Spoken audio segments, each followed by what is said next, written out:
Para quem não sabe, eu tive um apendicite na Itália. Meu apêndice nasceu na Itália, italiano. Morreu no parto. E foi parar no hospital, que é o hospital mais antigo em funcionamento no mundo, de funcionamento contínuo. Funciona desde 1288.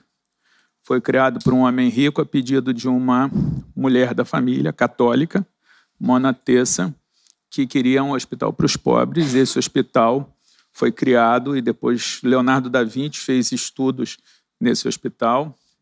E essa ordem existe até hoje, né, de freiras que trabalham no hospital. E eu tive a alegria, né, a honra de participar da história desse hospital, sendo alguém que ficou lá, né, internado. Não é a forma mais emocionante, nem a mais útil, mas ainda assim faço parte dele. Quero dizer que é uma alegria muito grande estar aqui.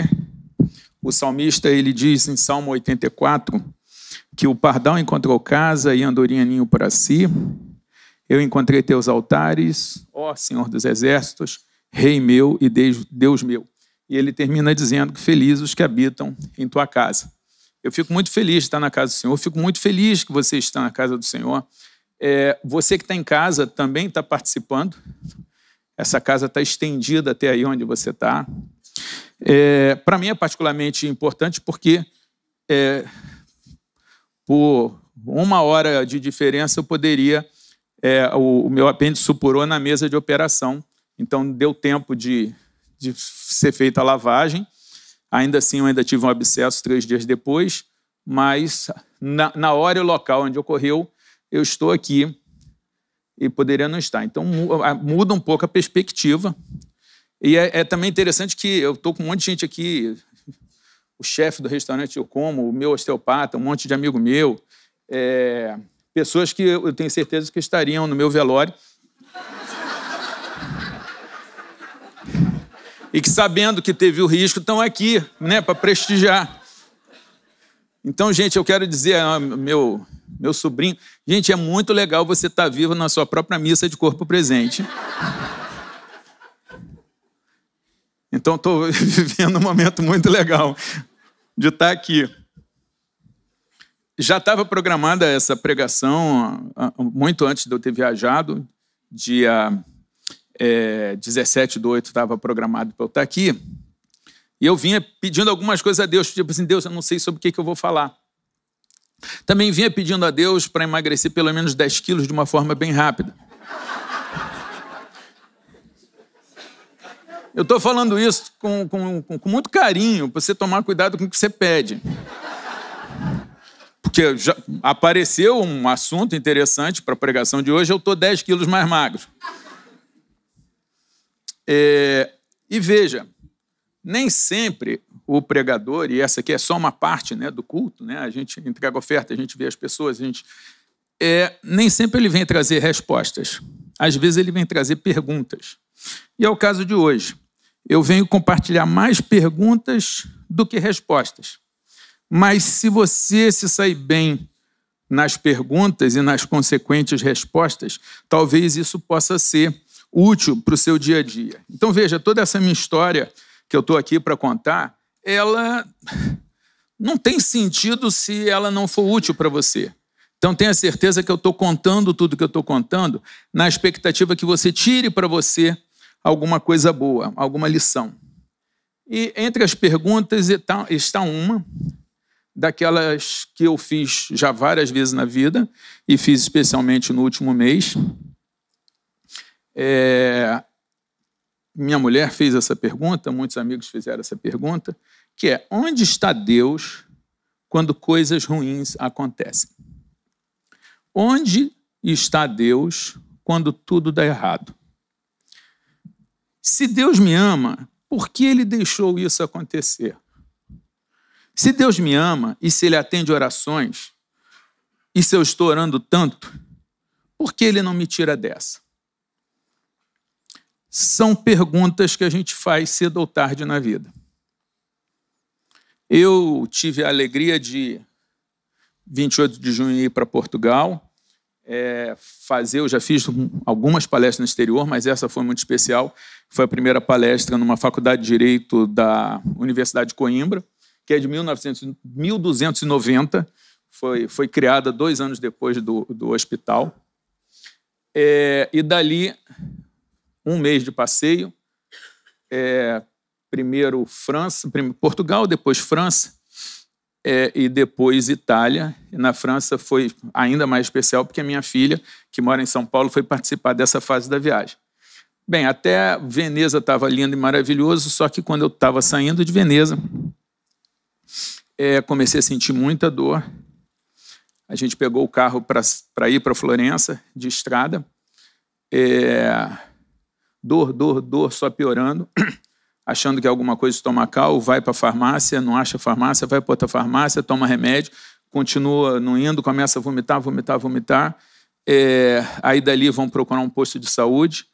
E a viagem, que era uma viagem de 3 horas e meia, mais ou menos, no que a gente vai saindo para procurar um lugar e outro, vai atrasando. Era um dia que está com muita obra naquela região.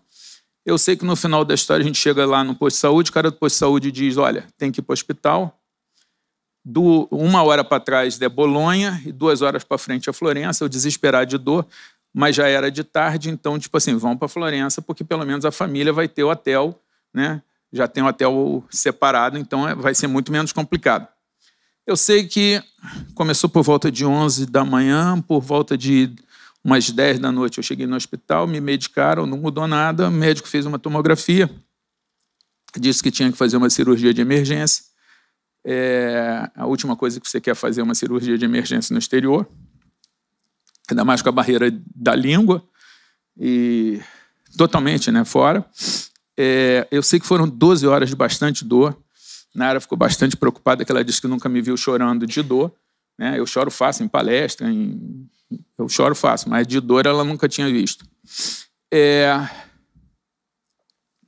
Dali, para encurtar, foram 7 dias internado, 7 dias sem banho, 4 dias sem comer, porque não podia. E depois, quando comecei a comer, nada ficava no estômago. Eu estava com diarreia por causa do antibiótico e vomitando. Então, na prática, foram quase 7 dias sem comida. Num esquema bem diferente do que eu teria aqui, porque lá é o sistema público de saúde, então eu fiquei em enfermaria, com banheiro coletivo. Então, é uma coisa que para muita gente não é nada demais, porque não tem acesso ao que a gente tem acesso aqui na classe média, que é o que a gente está. Mas para quem tem esse acesso é um choque. Eu sei que ainda tive esse problema de ter o abscesso, né, consequência de ter supurado. Então, foi um período... O mês, né, tá um pouco difícil, eu ainda não estou 100% recuperado, ainda estou com um derrame na pleural, então ainda estou em tratamento. E quero deixar claro, comparado com o que outras pessoas passam, não é nada. Do meu lado, na enfermaria, tinha um senhor, deve ter uns 70 anos, traqueostomizado, que o homem está sofrendo demais, muita coisa, a quantidade de remédio que ele toma, a quantidade de coisa pendurada ali entrando no pulmão, o sujeito está sofrendo, e tem hora que ele começa a espirrar, parece que ele vai morrer engasgado, e ele espirra, e do meu lado já tinha alguém sofrendo mais.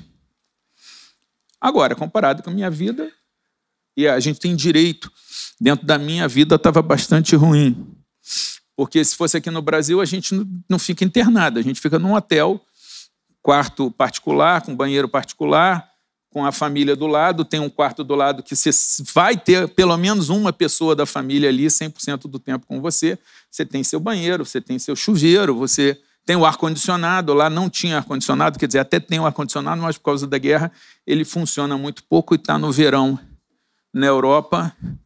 E o pior é que eu estou aqui, tá, a janela está aqui o cara com a traqueostomizado, com problema grave de pulmão, só que ele expelia catarro.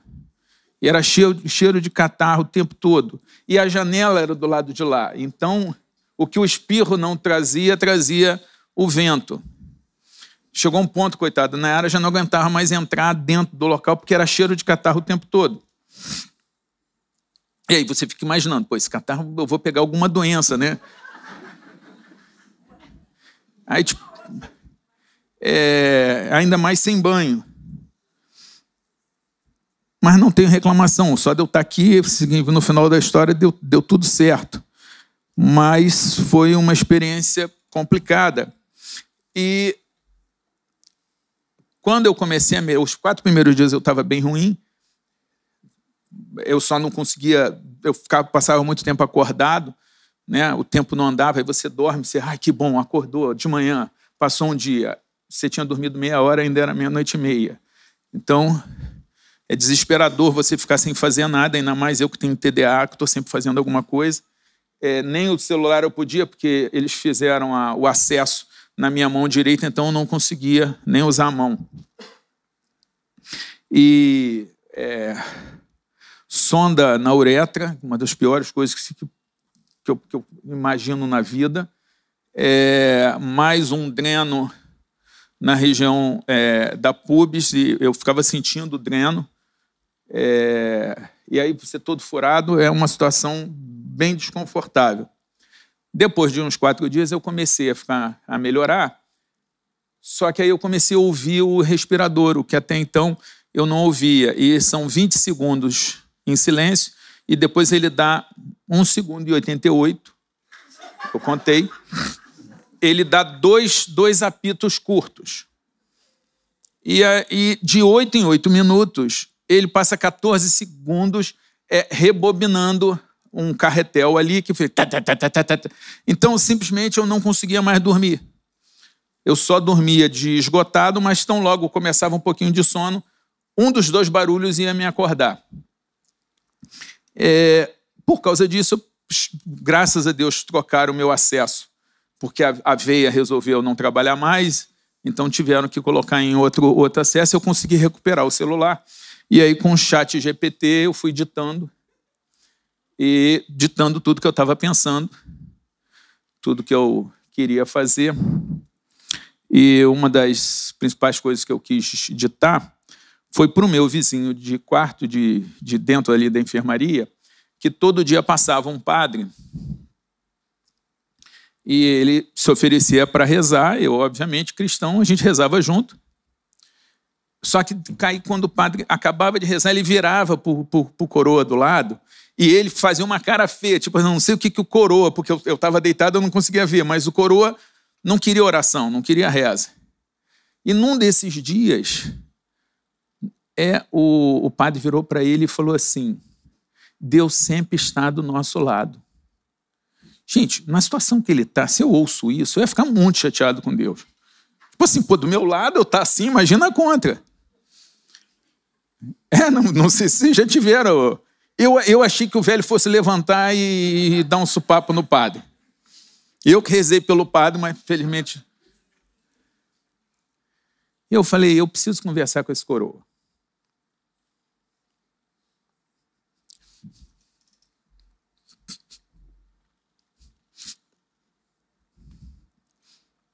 Quem mais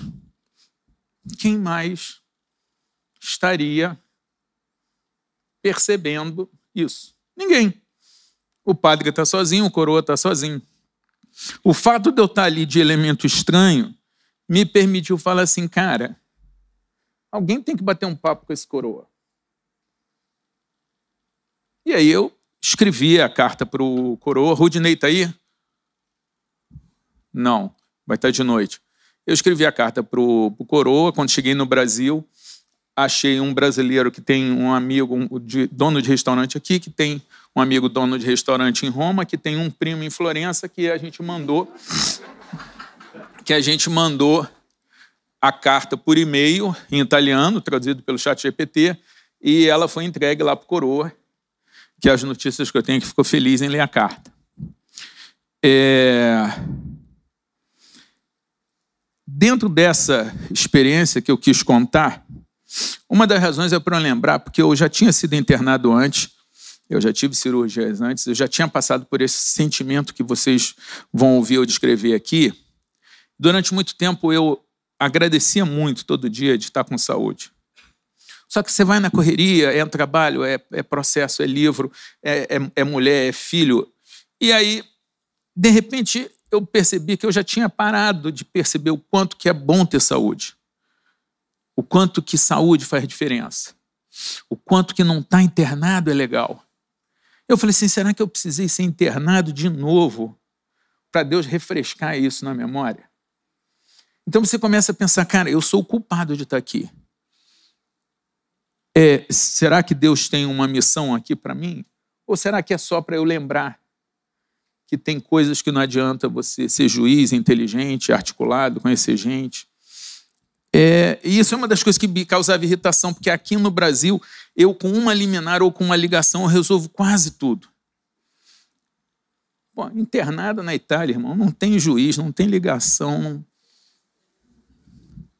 Tem uma hora que você se encontra com a natureza, né, humana. O tempo não anda, fazem um monte de furo em você. Era todo dia furo para exame de sangue, para saber como é que estava. E você tem que ficar grato por aquele monte de furo. Quando, na verdade, você fica com vontade de ficar chateado, meter a mão em alguém, e você tem que ser grato porque estão furando você. E aí você sente culpa por reclamar. Que óbvio que eu reclamo. Pô, por que eu estou aqui, cara? Mas depois você fala assim, pô, pelo menos eu estou aqui, estou vivo, encontrei... Gente, nenhum preconceito contra o Haiti, mas eu já estive no Haiti. Eu falei assim, imagina se isso tivesse acontecido no Haiti. Que foi na Itália, cara, Europa. E se fosse no Haiti? Então você sente culpa por estar chateado. Você tem a sensação de dependência, de impotência, de todo mundo resolver as coisas por você.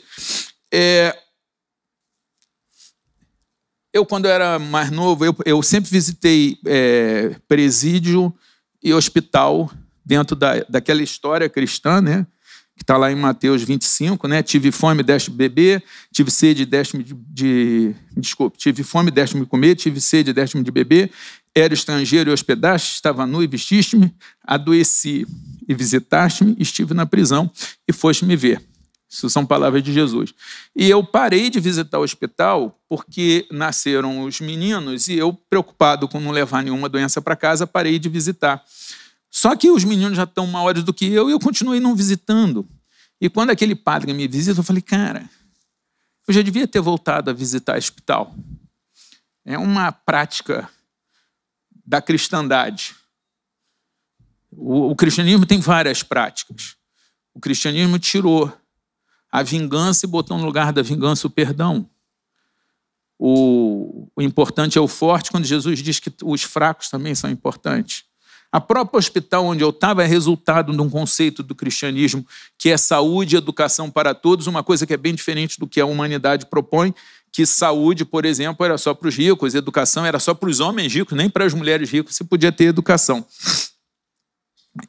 Aí eu fico pensando assim, cara, será que eu tive que vir aqui para lembrar como é que a minha vida é boa?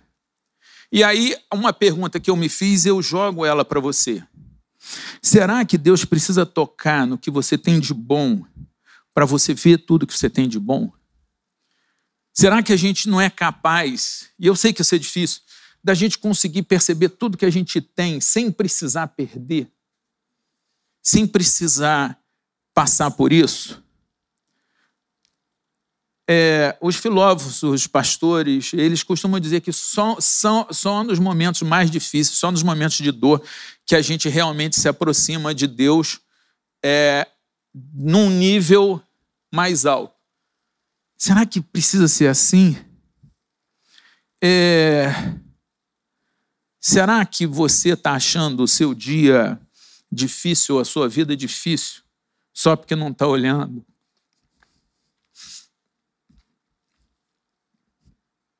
para o leito do lado? Tudo bem, a sua dor é importante. Se o cara do outro lado está com uma dor 10 vezes pior, não é que a sua dor deixa de valer. Claro que ela é importante. Só que olhar o leito do lado dá uma... Eu ainda tive a vantagem que eu estava de frente para o crucifixo, né? Aquele típico crucifixo católico de um hospital católico, e eu ficava olhando para o cara do lado, cuspindo o catarro e se engasgando no catarro. Jesus crucificado, eu falei, dos três aqui, quem está melhor sou eu.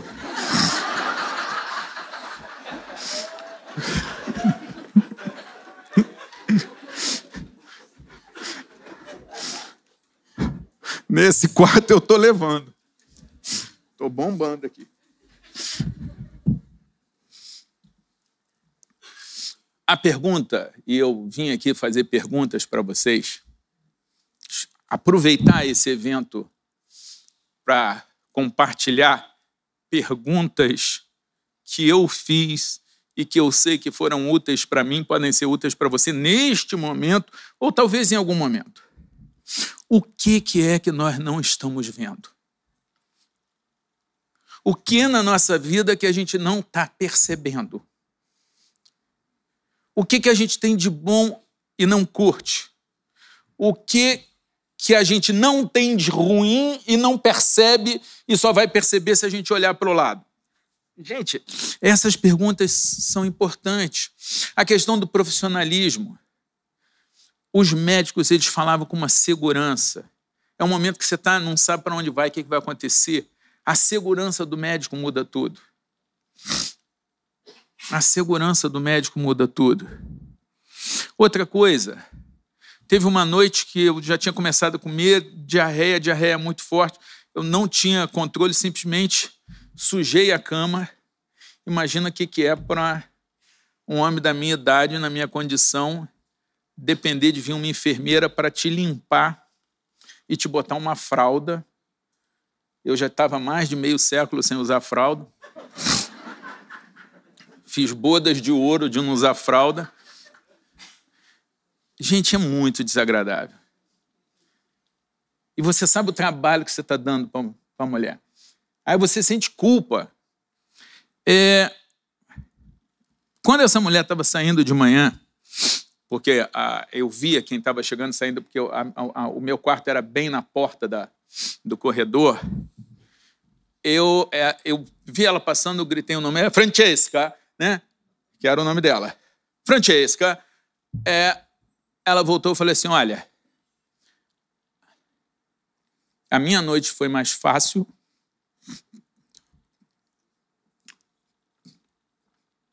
porque a sua foi mais difícil.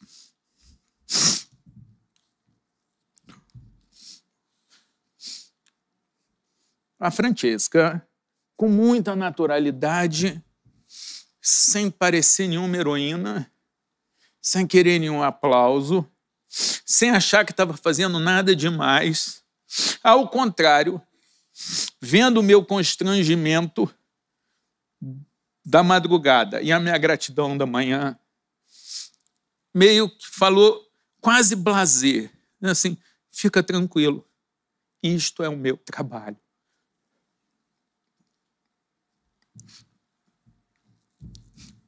Sem nenhum oba-oba. Garoto, fica tranquilo, isso aqui é meu trabalho. Isso aqui é o que eu faço.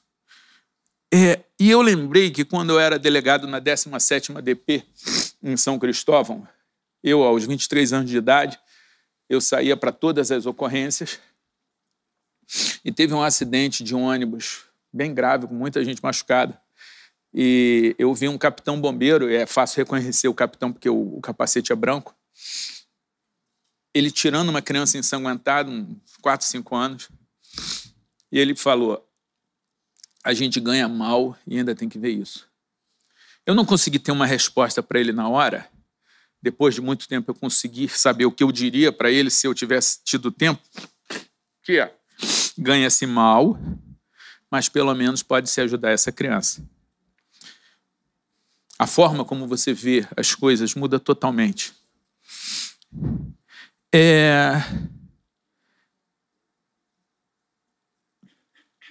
Estava mais difícil para aquele bombeiro, mas ele estava tornando mais fácil o dia de alguém. E eu sei que leu o processo, E eu sei que dá uma liminar. E eu sei que ter paciência para ouvir o advogado dá trabalho. É muito mais rápido não atender o advogado, é muito mais rápido meter uma decisão dizendo que não estão presentes os requisitos e um abraço. Então eu sei que no meu lugar também posso tornar a vida dos outros mais fáceis, tornando a minha mais difícil. Como professor, o aluno que mais precisa de mim é o que mais me aborrece. O que mais precisa de mim é o pior deles, porque é aquele que, por alguma razão, está mais distante do conhecimento. E aí eu fico pensando, o que é a paternidade? A maternidade? O que é a liderança? O que é o magistério? O que é a solidariedade com o próximo? O que é o exercício da fraternidade? O que é o profissionalismo? É você estar disposto a ter um dia pior para que alguém tenha um dia mais fácil. Gente, isso é muito legal. Então, por amor a uma pessoa, uma causa ou um ofício, as pessoas tornam o dia de alguém mais fácil, ainda que a custo do próprio dia ser mais difícil. Essa é uma lição legal de se captar. E mais, sem achar que isso é heroísmo ou que precisa de aplauso, medalha, promoção ou coisa que o valha. É o meu trabalho. Atender o advogado é meu trabalho. Eu não sou nada diferente se eu não fizer o meu trabalho. Dizer para as pessoas, fique tranquilo, é meu trabalho. E aí eu pergunto para você tirar dessa minha experiência algo que possa ser útil para você, para engrandecer você. Você torna o teu dia mais difícil em homenagem a alguma coisa que você acredite? Você torna mais fácil o dia de alguém? Tem um monte de coisa interessante. Agora, uma das coisas mais interessantes é a busca por sentido. O ser humano tem a necessidade de buscar sentido nas coisas. A gente é capaz até de lidar com a tragédia se a gente conseguir entender que essa tragédia tem algum significado. E aí, eu lembro do Viktor Frankl, que é um psicólogo, um psiquiatra, que perdeu tudo, foi para um campo de concentração, e ele diz que a motivação humana principal é a busca de sentido, porque quando o sofrimento encontra um significado, deixa de ser apenas dor e pode se transformar em fonte de aprendizado ou de propósito. Esse é o cara que desenvolveu a ideia de que a última das liberdades humanas é, quando eu não tenho controle sobre o que acontece comigo, eu pelo menos tenho controle com o que eu farei com o que acontece comigo. Ele não teve controle contra o nazismo, ele estava na Alemanha nazista, ele não conseguiu impedir perder sua casa, seus bens, sua família. Ele perdeu tudo. Ele estava num campo de concentração. E ele falou, eu vou escolher o que eu vou fazer com o que fizeram comigo. Isso eu estou contando porque num desses dias, de manhã, teve esse episódio com o padre e com o meu vizinho, onde o padre falou, Deus sempre está do nosso lado.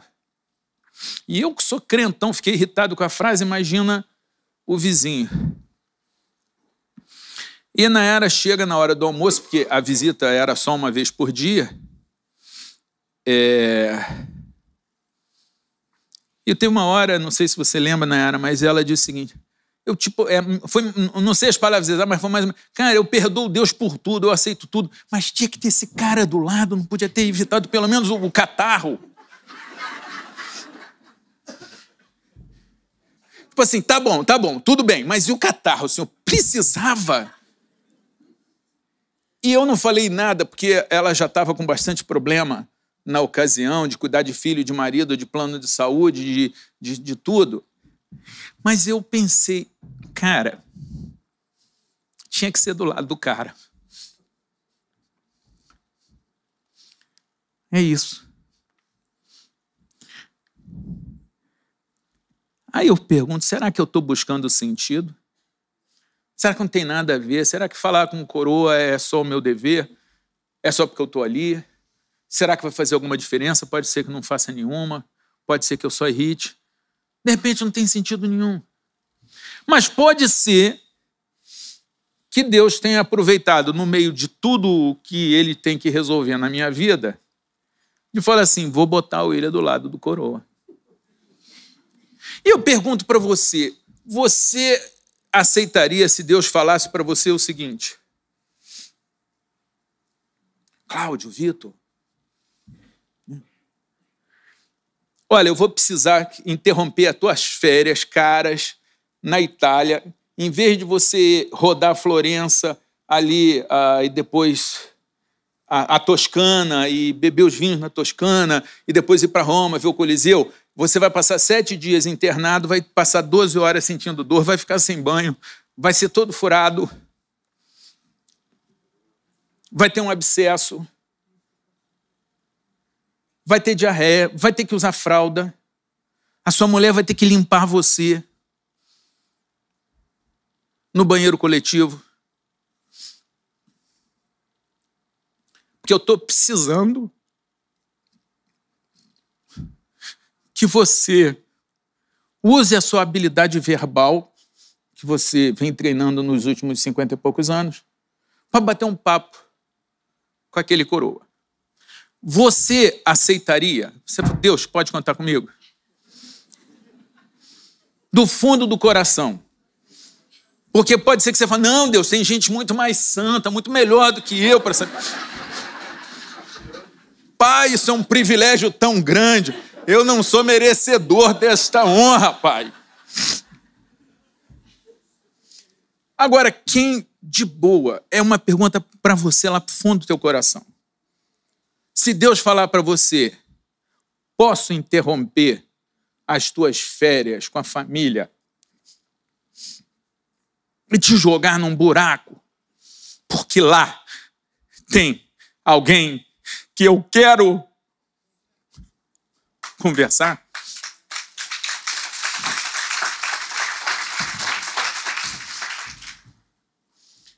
Eu queria que você fizesse essa pergunta para você. Até que ponto você está disponível para isso? Até que ponto você aceitaria a proposta?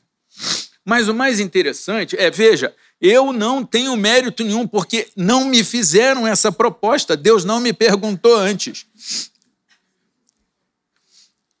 Talvez até numa grande gentileza. Mas o fato é, você aceitaria uma missão dessa? Eu não sei se você respondeu sim ou não, esse é um assunto que eu acho que você precisa conversar com Deus.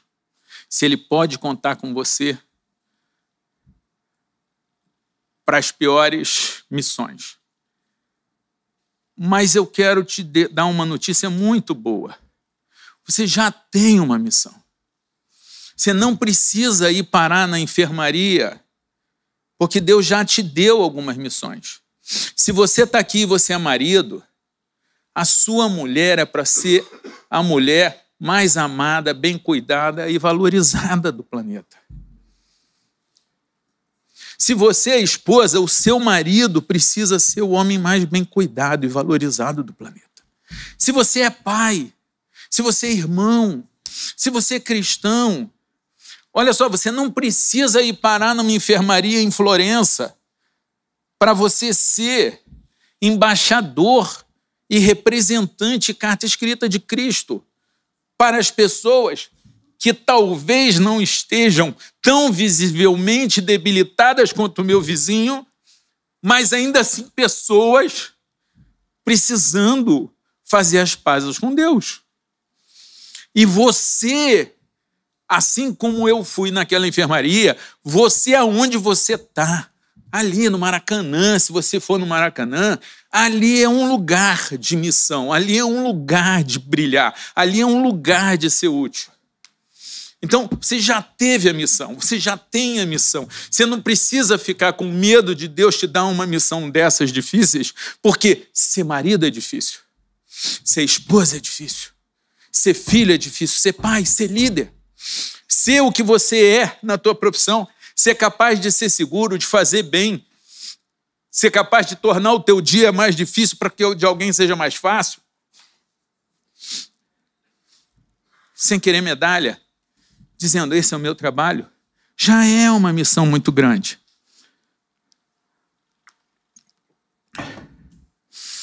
Numa madrugada, uma moça da Albânia, e o albanês lá na Itália é meio tratado como de país pobre, tem um certo preconceito, igual o chicano nos Estados Unidos e tal. Ela me perguntou, qual a sua profissão? O que você faz no Brasil? E ela abriu essa porta e eu comecei a falar de profissão, aí comecei a falar dela, o que ela queria, e ela estava na dúvida se ela estava no caminho certo, e ela tinha sonhos que ela não queria, não tinha coragem de se dedicar a eles, de assumi-los, porque achava que eram sonhos grandes demais. E desculpe, isso é meu trabalho. Eu já conversei alguma coisa com ela, mas peguei o e-mail dela e depois, no Brasil, escrevi uma carta para essa moça, falando sobre sonho. É meu trabalho de professor. Não importa em que língua, não importa em que cidade, eu sou um cara que acredita em sonho.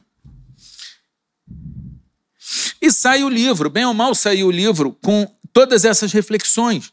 Por exemplo, uma delas, eu reparei que tem uniformes dentro da enfermaria. Tem um time que joga de verde, são os médicos, outro time de branco ou branco-azul, que são as enfermeiras. Tem os caras de laranja, que são os transportes, que são os caras que ficam levando os doentes de um lado. Então, tudo tem time. E os caras podem escolher a touca que quiser, igual no futebol o pessoal escolhe a chuteira. Só que os pacientes também são um time. Todo mundo usa meia antitrombo. Então, se você olhar, como é que você reconhece um paciente? Todos estão de meia branca, meia branca até o joelho. O resto, você escolhe o que quiser.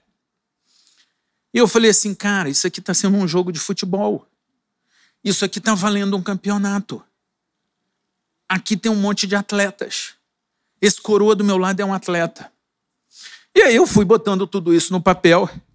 Depois mandei traduzir, para o italiano e mandei para os médicos, a enfermeira, para todo mundo. Um dos médicos disse, olha, obrigado por ter escrito isso, porque essas coisas dão ainda mais sentido para o que fazemos. Qual a utilidade disso? Não sei, pode ser nenhuma. Mas pode ser grande. Uma enfermeira me responde e disse, ler o seu ponto de vista me ajuda a entender como realmente se sente quem está sob os nossos cuidados. Pô, eu realmente acredito que você fazer com que o profissional tenha maior empatia por quem é tratado, eu acho que isso faz diferença. Na carta do meu vizinho, eu falei, olha só, minha mãe teve câncer, eu pedi a Deus para curar, Deus não curou, mas a minha filha teve uma doença incurável, eu pedi para Deus curar e Deus curou, e eu não consigo entender porque Deus atende uma orações e não entende outra. E tem uma mulher brasileira, Clarice Lispector, que ela falou assim, Deus, que eu não te indague demais, porque as respostas seriam tão misteriosas quanto a pergunta. E realmente, chega uma hora que a gente perguntar demais, ainda que Deus responda, a gente não vai entender a resposta. Como diz Isaac Newton, olha, o considerado o maior cientista de todos os tempos, ele fala assim, olha, as pessoas acham que eu entendo muito, eu me sinto aquela criança na beira do mar, brincando com conchas, quando todo o mar está à frente sem quem eu conheça. Então, Isaac Newton, ele dizia, eu estou só na beira da praia, brincando de concha. Tem um oceano aí que eu não conheço. Isaías 55 diz, Deus fala, olha, assim como o céu está acima da terra, os meus pensamentos estão acima dos seus pensamentos. Basicamente, Deus deu uma dica, falou, você não vai entender nada. A matemática explica isso. Um conjunto finito não tem tamanho para conter um conjunto infinito. Dentro da nossa cabeça nunca vai entrar toda a dimensão, porque a nossa cabeça é um conjunto finito. E dentre as reflexões, uma delas é, quem quer ir para a enfermaria? Quem aqui, vai ter lá a enfermaria, quem quer ir? O ingresso vai ser você ter um apêndice inflamado. Quem quer? Ninguém é louco. Por que você vai para a enfermaria? O médico vai para curar. O cara pode ir por amor à profissão. Eu conheço uma mulher, uma juíza negra, uma das poucas juízas negras desse país, que ela foi para a enfermaria, ela limpava vômito de paciente com doença contagiosa. E ela fazia isso porque ela tinha um sonho de virar juíza, ela tinha que pagar o cursinho. E ela fez isso não por amor à medicina, não por amor, mas para pagar o cursinho. E está valendo. E quando ofereceram um emprego para ela, ela falou, não, eu quero. Onde que eu assino a carteira? Eles falaram, não, espera até amanhã, porque a maior parte das pessoas desiste no primeiro dia. E ela falou, pode assinar minha carteira hoje, porque eu não vou desistir. Eu não vou desistir porque eu preciso desse dinheiro para estudar. Nayara foi para a enfermaria para cuidar de mim. Quem é capaz de escolher ir para a enfermaria? Ou ficar na enfermaria? Minha mãe, que morreu de câncer, ela lutava contra o câncer e ela, como eu, acredita firmemente que ao morrer vamos para o paraíso. E depois de um tempo eu me perguntei, e foi uma pergunta que eu me fiz agora lá na enfermaria, que eu consegui perceber isso. Minha mãe, podendo ir para o paraíso, insistia em sofrer com câncer e enfrentar a enfermaria, na verdade o CTI, só para passar mais algum tempo com o marido e com os filhos. Quem faz uma loucura dessa? Paraíso ou CTI? Uma mãe faz. Uma mãe faz.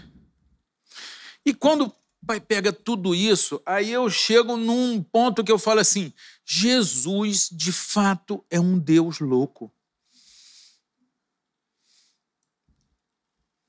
Está na Bíblia que a sabedoria de Deus é uma loucura para o mundo. Porque a gente não quer ir para a enfermaria, sendo que a enfermaria é lugar de cura.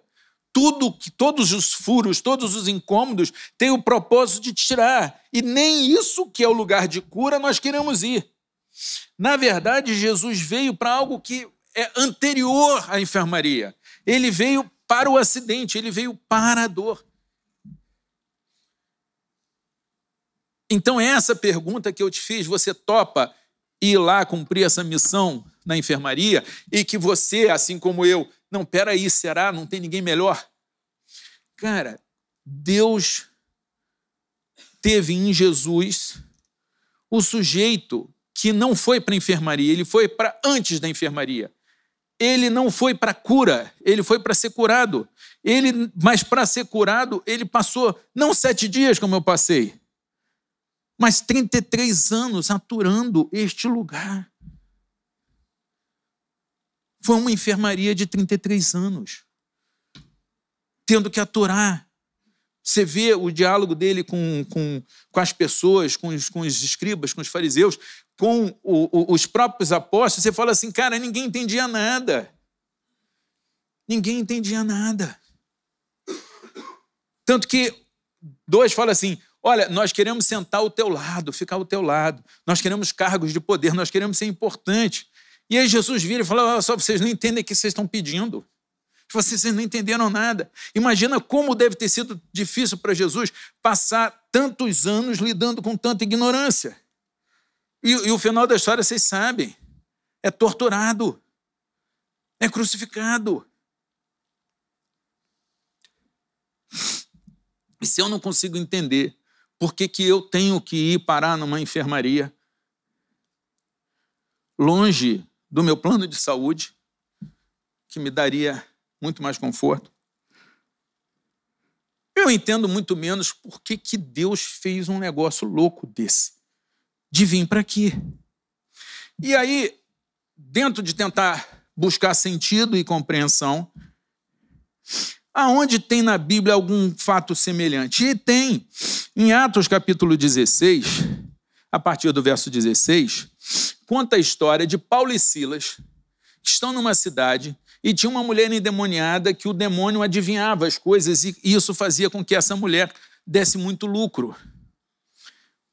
E os donos dessa mulher, dessa escrava, não estavam nem aí para o sofrimento dela porque dava lucro, que é uma coisa que a gente vê bastante, não só no capitalismo, mas também no socialismo, é da raça humana. E Paulo e Silas expulsam o demônio dessa mulher e a consequência é que os donos ficam chateados. E olha só, quando isso acontece, verso 22. A multidão se levantou unida contra eles e os magistrados rasgaram as vestes, açoitaram com varas e depois de muitos açoites, os lançaram na prisão, mandando ao carcereiro que os guardasse com segurança, o qual, tendo recebido ordem, os lançou no cárcere interior e lhes segurou os pés no tronco. O fato deles fazerem bem resultou que eles estavam dentro de um presídio com o pé no tronco, depois de muitos açoites que foram dados sobre a sua pele nua, porque antes rasgaram as suas vestes. E perto da meia-noite, Paulo e Silas oravam e cantavam hinos a Deus, e os outros presos escutavam. Gente, isso não faz sentido. Eles estavam cumprindo a missão de Deus, eles estavam evangelizando, eles estavam ajudando as pessoas. Qual foi o prêmio deles? Açoite, prisão, cárcere. E eles poderiam falar, poxa, Deus podia ter sido mais legal com a gente. Mas eles, nessa situação toda, estavam dando glórias, louvando a Deus.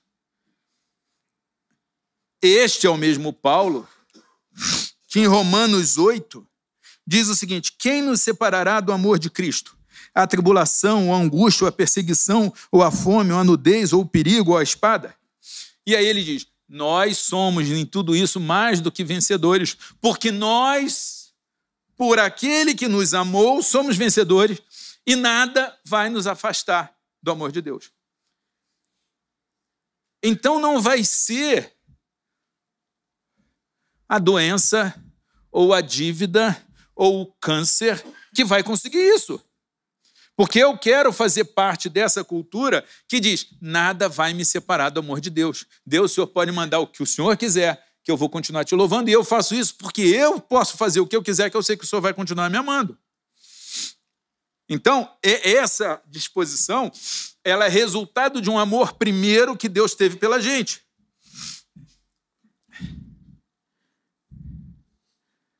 E aí eu pergunto, eu vou por uma questão de tempo, não vou ler o capítulo todo, depois recomendo, mas basicamente os caras estão louvando meia-noite, vem um terremoto, a cadeia, as portas se rompem, o carcereiro apavorado vai se matar porque ele sabia que ele ia ser torturado e morrer por deixar fugirem os presos. Então, tipo assim, morrer é mais negócio do que ser torturado e morrer. Só que nessa hora, Paulo e Silas falam assim, não, peraí, segura, está todo mundo aqui. E o cara, percebendo o que está acontecendo, fala, o que eu faço para ser salvo? E aí eles falam de Cristo e aquele carcereiro e toda a sua família se converte. Será que Deus estava precisando de alguém para falar com o carcereiro e na época era o único jeito de conversar com o carcereiro era ser preso? Pode ser. Pode ser que tudo que deu errado tenha sido uma missão de Deus para aquele cara. Ou não. Ou então as coisas acontecem. Quando você prega Jesus, o pessoal fica chateado, alguns caras te perseguem e você pode parar na cadeia. E na cadeia você vai louvar, porque a gente louva a Deus sempre. E aí, você estando ali naturalmente, o que eu quero que você entenda é, pode ter sido uma missão de Deus, vou mandar você lá para falar com o carcereiro, ou não, ou pode ser só o desenrolar natural da vida, eu não sei qual dos dois, mas em qualquer dos dois casos, eu sei que algumas pessoas, dentro do cristianismo, não deixam que nada abale a sua fé. Estão sempre louvando, mesmo com o pé no tronco. Estão sempre servindo. E eu quero ser como essas pessoas. E você quer ser como essas pessoas. E conviver com isso nos lembra de que tipo de gente a gente quer ser. Então, meus irmãos, já concluindo, eu quero repetir as perguntas que eu fiz no início da nossa conversa. onde Deus está quando coisas ruins acontecem? Por que Deus permitiu isso? Porque eu oro e Deus não atende. Porque Deus não me cura. Porque, amigos, eu estive na enfermaria por 7 dias em Florença. Mas antes disso, eu tive algumas vezes na enfermaria com meu casamento com a Nayara, que as coisas não estavam se acertando. E já tive na enfermaria quando eu me meti em negócios que foram ruinosos e que eu fiquei bastante endividado. Já tive antes, quando eu queria passar num concurso e achava que não era capaz, e o concurso era a única forma de eu achar um lugar ao sol, um emprego. Há enfermarias com cara de enfermaria, mas existem outras enfermarias onde talvez você esteja. Talvez o seu casamento, talvez a sua saúde, a saúde de alguém que você gosta, talvez as suas emoções, talvez a sua carreira. Eu não sei, mas talvez você esteja nesse momento em algum tipo de enfermaria. E você precisa descobrir, não, eu estou na enfermaria, eu estou doente, eu estou precisando de tratamento, eu estou sendo furado. Não, olha só, eu estou precisando de antibiótico, olha, eu estou precisando de usar fralda. E se você está vivendo isso, eu tenho certeza que você, em algum momento, vai falar: onde está Deus quando as coisas ruins acontecem? Porque Deus não me tira disso. Se Deus me ama, por que Ele permitiu isso acontecer? E aí, veja, eu respeito isso, e isto não é pecado. Você não tem que sentir culpa de fazer essas perguntas, porque Jesus, nossa maior referência, na cruz, em determinado momento, ele vira e fala para Deus: Deus meu, por que me desamparaste? Ele escolheu vir para a enfermaria chamada Planeta Terra. Ele fez porque quis, e mesmo assim, no meio da tortura, que ele não estava acostumado, no meio da ofensa, do tapa na cara, da coroa de espinho, chega uma hora que ele fala assim: Deus, se puder, afasta de mim esse cálice. Como eu? Deus, se puder, me tira dessa enfermaria. Óbvio que o dele foi muito pior. Mas Deus não atende e chega uma hora que ele fala: Deus, por que você me abandonou? Então, se você está fazendo essas perguntas, eu quero te tranquilizar que elas não são pecado, porque Jesus morreu sem pecado. Jesus, Deus, Espírito Santo lidam muito bem com o coração aflito, lidam muito bem com a pessoa que está angustiada. Mas eu queria deixar algumas outras perguntas. Por exemplo, o que gerou isso? Fui eu que semeei isso? É a sociedade que semeou isso? Isso é coisa que acontece na vida real? A Bíblia diz, Jesus disse: no mundo tereis aflições. Isso aqui não é um parque de diversões, é legal, mas não é um parquinho. Não é um parquinho. É um lugar difícil, cheio de desafios. Outra pergunta: o que isso pode me ensinar? Eu olhando na enfermaria, o que isso aqui vai me ensinar? Isso aqui tem que me ensinar alguma coisa. Eu não vou perder isso aqui, não. Como eu vou reagir a isso? Eu vou fugir? Eu vou ter raiva? Eu vou negar a realidade? Ou eu vou aprender, vou servir e vou louvar? Na sua enfermaria, você tem que se fazer as mesmas perguntas. Como você vai reagir com aquilo que aconteceu por sua culpa, de outro, terceiro, tanto faz? Outra pergunta: como eu faço para sair daqui? Como que você faz para sair? Então, se o seu casamento não está legal, uma das coisas que já me ajudou muito no casamento foi terapia de casal. Faz parte do sair daqui. De repente, a tua enfermaria é financeira. E pode ser que você vender seu carro, que você está tentando segurar, faça parte do processo de cura. O que você vai fazer para sair daqui? Agora, tem uma outra pergunta. Será que eu estou aqui para alguma missão divina?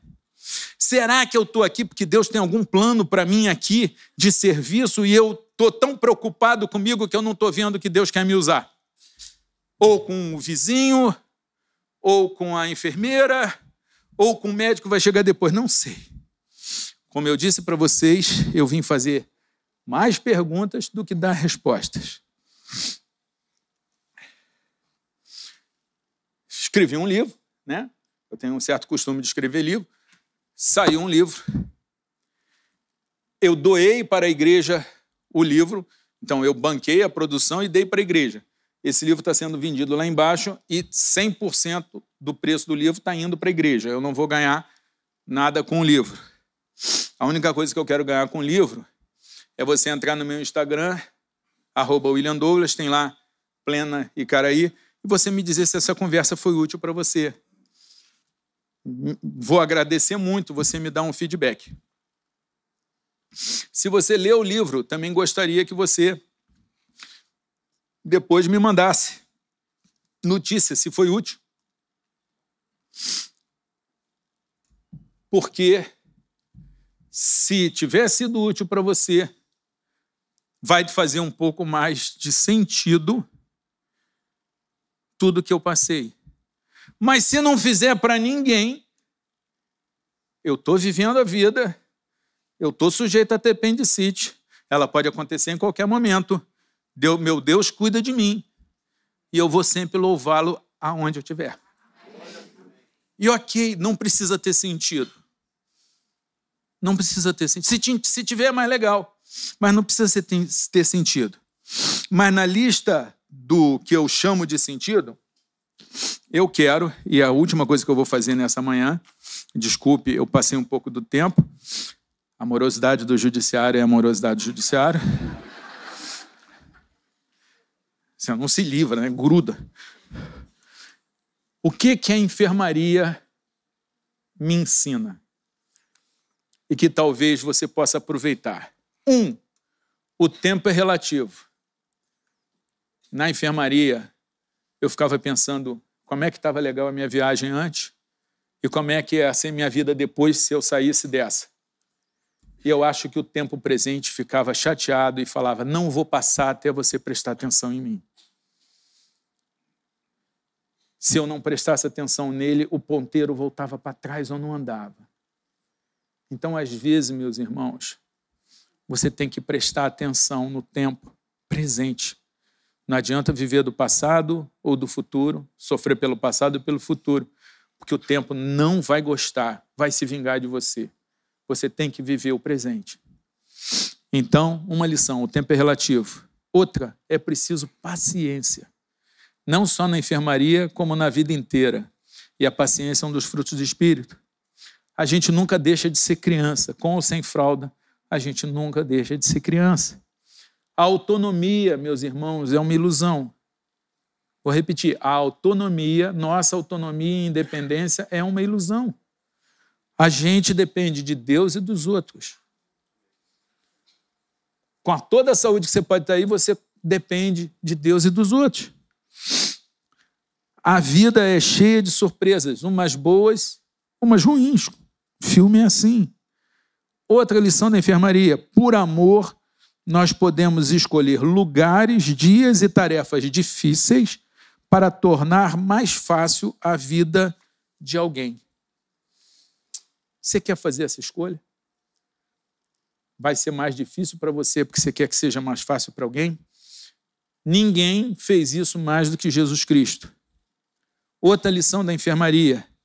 Quando olhamos a dor do outro, a gente se distrai e esquece da nossa. Ou até agradece por ela. Não quero desrespeitar a sua dor, mas no meio da sua dor, experimenta olhar para o lado. Te garanto que você vai se distrair e talvez até agradecer. Deus a gente nunca entende nem vai entender. Mas quando a gente não entender, eu vou citar palavras do pastor Fabrini. Quando você não entender o que Deus está fazendo ou permitindo, lembre-se de quem Deus é. Penúltima lição. Tudo passa. O bom e o ruim. As enfermarias também. Última lição. Aquilo que escolhermos é o que haverá de permanecer. Num mundo onde tudo passa, o que você escolher que vai ficar é o que vai ficar. Bem, mais sobre isso, a carta para o meu vizinho, a carta para estudante de enfermagem, está tudo no livro. Se alguém ler, por favor, depois me conte. Eu espero que essa conversa tenha sido útil para você e que você que está vivendo algum tipo de enfermaria acredite na cura, porque Deus cura. Ok?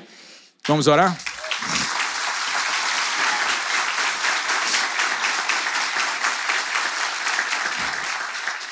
Vamos orar. Senhor Deus, muito obrigado por esse momento juntos. Abençoa todos que estão aqui, todos que estão acompanhando pela internet, e que cada um aqui, Senhor, possa ser visitado, confortado, Senhor, pelo Teu Espírito Santo em cada um dos momentos que a gente vive. É a nossa oração e nós a fazemos em nome do Teu Filho Jesus, médico dos médicos, que veio nos buscar e salvar. Em nome dele. Amém.